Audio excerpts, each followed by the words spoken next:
اس کے ضمن میں یہ پچھلے دنوں کافی مسئلہ چلا تھا کہ ڈراموں کے اندر اگر نکاح ہو رہا ہو تو کیا یہ نکاح ہو جاتا ہے کہ نہیں، اور اگر شوہر میاں بیوی ایک ڈرامے کا کردار ادا کر رہے ہیں تو اور شوہر بیوی کو طلاق دے دے تو کیا طلاق ہو جائے گی کہ نہیں؟ تو اس کا جواب بھی یہی ہے کہ نہیں ہوگی، نہ نکاح ہوگا نہ طلاق واقع ہوگی۔ وجہ اس کی یہ ہے کہ نکاح کے لیے ضروری ہوتا ہے کہ گواہ بھی جانتے ہو نکاح، ارادہ نکاح بھی ہو،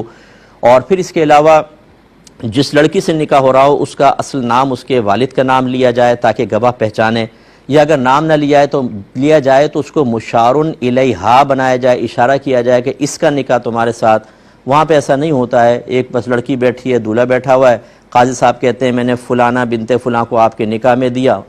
یعنی کردار والا نام بیان کرتے ہیں، اصلی نام بھی بیان نہیں کرتے، دولہا کو بھی پتہ ہے کہ کچھ نہیں ہو رہا، تو اس سے نکاح واقع نہیں ہوتا۔ یوں ہی اگر طلاق دیتا ہے اور میاں بیوی بھی ہیں، ہاں اگر وہ تو اس سے طلاق نہیں ہوگی۔ کیوں؟ پہلے اس کی وجہ سمجھ لیں، طلاق نہیں ہوگی۔ وجہ اس کی یہ ہے کہ جو اسکرپٹ میں لکھا ہوا ہے وہ اس کو دہرا رہا ہے،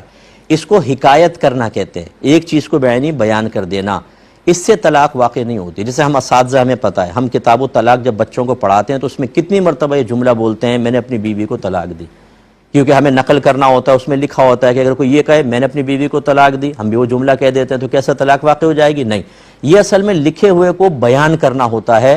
ایقاع طلاق یعنی طلاق واقع کرنے کا ارادہ نہیں ہوتا تو اس سے طلاق واقع نہیں ہوگی۔ ہاں اگر ڈرامے میں شوہر یہ ارادہ ہی کر لے کہ میں اس کو طلاق دے رہا ہوں اپنی بیوی کو، پھر ہو جائے گی، لیکن اگر صرف اسکرپٹ کے الفاظ دہرانا مقصود ہیں تو پھر طلاق نہیں ہوگی۔ مختصر